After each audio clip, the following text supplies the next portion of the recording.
a mi hermano Víctor, una roca de la roca. Aleluya. Gloria a Dios. Aleluya. Y leemos la palabra de Dios en el nombre del Padre, del Hijo y del Espíritu Santo. Amén. Así dice Jehová, Rey de Israel y su Redentor, Jehová de los ejércitos: yo soy el primero y yo soy el postrero, y fuera de mí no hay Dios. ¿Y quién proclamará lo venidero, lo declarará y lo pondrá en orden delante de mí? Como hago yo desde que establecí el pueblo antiguo, anúncienles lo que viene, lo que está por venir. No temáis ni os amedrentéis. ¿No te lo hice oír desde la antigüedad y te lo dije? Luego vosotros sois mis testigos. No hay Dios sino yo. No hay fuerte. No conozco ninguno. Libro de Daniel, su capítulo 2 y el versículo 29. Aleluya. Santo es el Señor, aleluya. En el nombre de Jesús. Estando tú, oh Rey, en tu cama, te vinieron pensamientos por saber lo que había de ser en lo porvenir. Y el que revela los misterios te mostró lo que ha de ser. El pastor me va a presentar delante de Dios y la congregación de gracias a Dios por la palabra.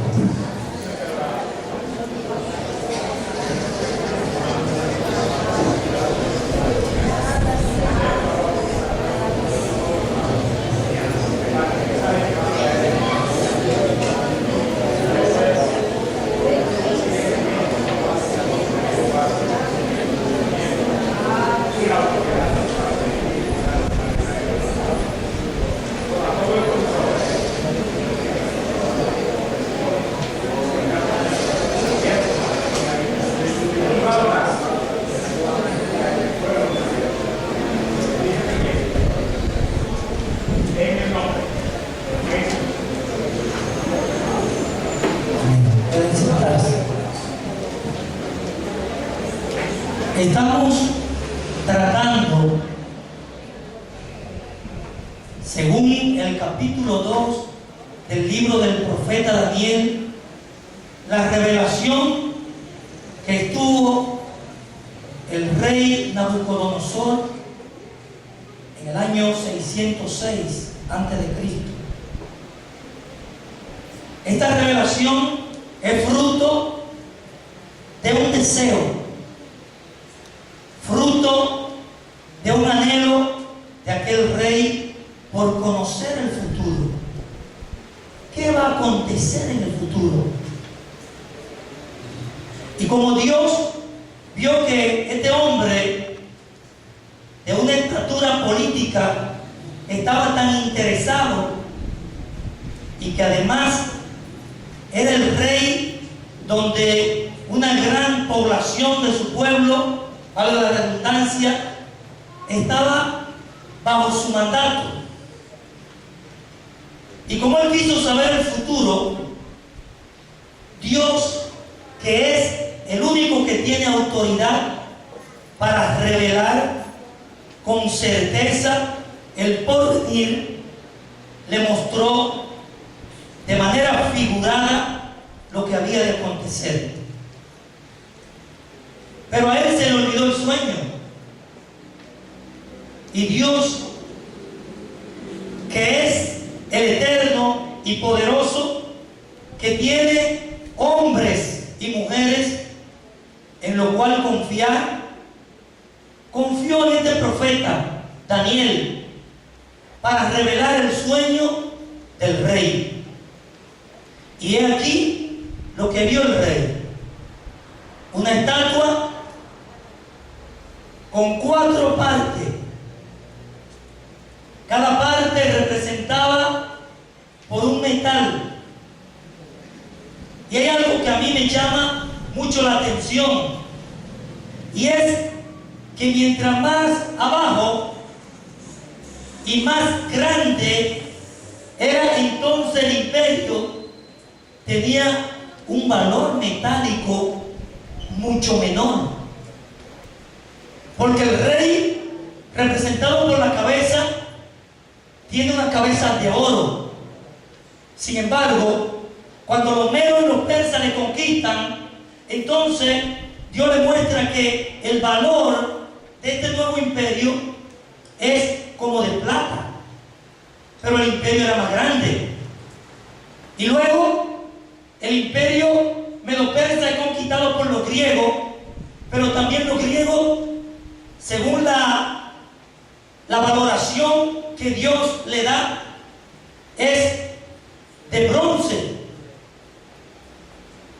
Y entonces, pero es más grande, porque ahora los griegos tienen los medos y los persas y tienen el reino babilónico.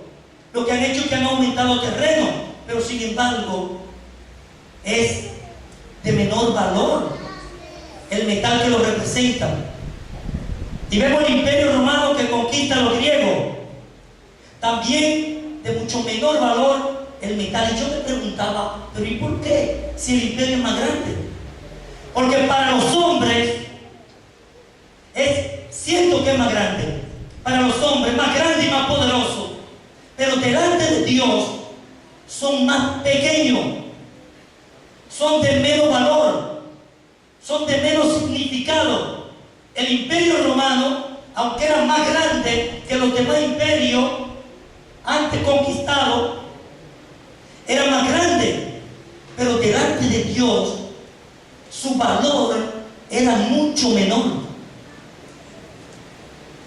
Luego que vimos ya la figura y la bestia que lo representaba, el imperio babilónico por un león, el imperio medo-persa por un oso, el imperio griego por un leopardo y una bestia espantosa, el imperio romano, una bestia desconocida. El reino romano sabemos que fue dividido en dos, que duró hasta el 1621. Una parte, la parte occidental, cayó en el año 476 después de Cristo. Pero el imperio duró 1600 y tantos años. Pero el imperio fue menguando, pero no quiso desaparecer. Recuerden que no quiso desaparecer y se convirtió en el Sacro Imperio Romano. Comenzó a dividir el continente europeo en naciones, Estado-naciones, y de ahí surgieron las monarquías.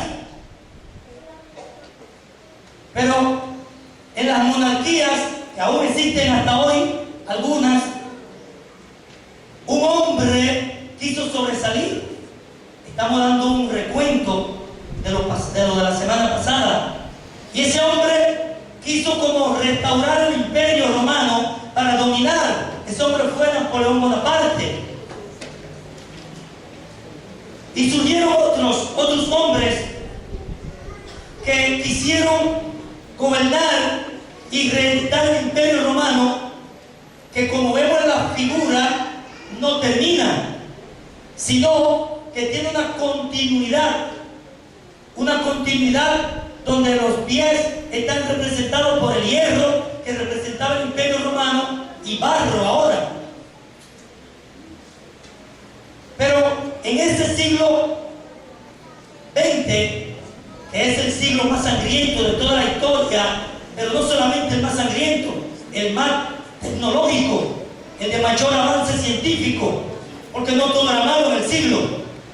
Se dieron otros acontecimientos, como fue en el 1914, la Primera Guerra Mundial. En Alemania surge un hombre con capacidad de organizar países y entonces establece lo que era lo que era la Unión de República Rusa. Países que le quedaban cerca luego de la Primera Guerra Mundial, que quedaron destruidos, pues quiso ponerlo cerca de él. Ese fue Stalin. Pero en 1933 otro hombre en Europa, exactamente en Alemania, surge con pretensiones de poder, pero no de poder solamente dominar Alemania, sino todos los países que le quedan cerca y aún toda Europa. Se fue Adolfo Hitler, 1933, y en el 1939 invade su natal Polonia y se produce, por el rechazo de todo el continente y la obstinación de él de querer dominar, se produce la Segunda Guerra Mundial, que empieza en el 1939 y concluye en el 1945. Le estuve diciendo también que antes de terminar el periodo de la Guerra Mundial, de la Segunda Guerra Mundial, Estados Unidos reúne 44 países de Europa para plantearle un asunto, una conferencia, lo invita a una conferencia en plena guerra, y surge lo que se llamó la conferencia de Bretton Woods. Esta conferencia consistía en hacer un bloque o un fondo económico para restaurar las naciones que habían sido destruidas. Pero también en esa conferencia surge el Fondo Monetario Internacional y surge el Banco Mundial. Y hay otro dato que yo no lo digo, y es que en esa misma conferencia tomó el dólar carácter de valor mundial. Ahí fue donde el dólar se definió como la moneda de curso legal para todo el mundo. En esa conferencia fue una estrategia de Estados Unidos que luego usó a partir de 1947. En el 45, final del 45, se crea las Naciones Unidas, la declaran ya como organismo oficial en 1947. Y Estados Unidos surge entonces como un salvador para el mundo. Estados Unidos crea una organización para ayudar a los países que habían sido destruidos. Pero no solamente fue con ayuda, también fue con una filosofía. Una filosofía que quería implantar, llamada la democracia. Asunto que en el 1955, cuando muere Stalin, quiso enfrentar, porque Estados Unidos se estaba adueñando de toda Europa. Estaba avanzando de tal manera que se estaba adueñando de toda Europa, porque en Europa había muchas necesidades. Y él estaba utilizando el dinero del fondo de Bretton Woods para llevar solución a la infraestructura que habían sido destruidas en el continente europeo.